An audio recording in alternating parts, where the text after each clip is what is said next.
faut développer notre structure. Donc on va travailler aujourd'hui sur les zones d'activité. Il faut qu'on, comme je le disais, nos structures sont pleines. On n'a plus de terrain. Les derniers qu'on avait sont en promesse de vente. Donc on va travailler sur au moins la création de 2 zones d'activité sur Saint-Jean, une à l'entrée nord de Saint-Jean, et une sur la zone des Plantins qui poursuivrait finalement la zone d'activité vers Carrefour. On travaille aussi sur le tourisme avec Montanissime. On a aujourd'hui un office du tourisme qui nous fait des propositions. Ils nous ont dessiné, enfin ils nous ont mis une application informatique avec le territoire qui a reçu, beaucoup de personnes ont été intéressées pour charger cette application qui leur permet finalement d'aller se promener aussi bien sur des sentiers que d'aller faire du ski de randonnée, d'aller faire de la raquette suivant les besoins ou les sentiers.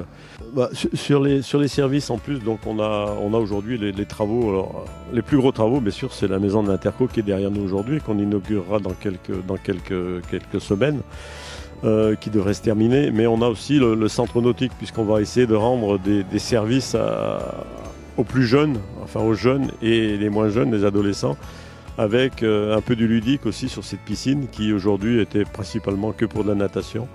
Donc il sera réservé avec des jeux pour les enfants, des toboggans, des pentaglisses pour les moins jeunes. Donc ça, les travaux ont commencé et devraient être mis en service avant le 1er juin 2022.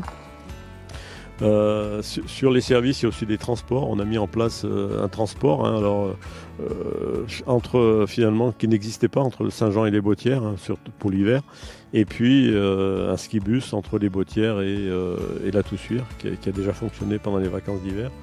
Donc voilà, c'est des services supplémentaires qu'on rend aujourd'hui, qu'on voudrait rendre sur ce territoire.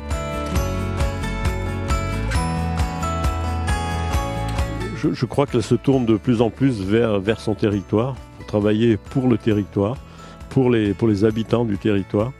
Donc pour ça, il faut qu'elle soit reconnue, elle commence à être connue. Donc on veut travailler pour l'ensemble des habitants. Donc on travaille sur la communication, on a un bilan d'activité qui va sortir d'ici quelques jours. On a Maurienne TV qui nous aide aussi. On a une convention avec Sava News qui nous permet de faire quelques reportages sur notre communauté de communes et la faire connaître. Et puis on veut aussi surtout essayer de travailler aussi avec les autres communautés de communes, parce qu'aujourd'hui l'objectif c'est bien qu'on parle maurienne. Quand on est à l'étranger, la Maurienne, ça pourrait parler d'une commune. Voilà, c'est utopique, c'est pas reconnu. Donc je crois qu'il y a un gros travail qu'il faudrait qu'on arrive à faire avec les autres communautés de communes pour être reconnu au niveau de la Maurienne, quoi.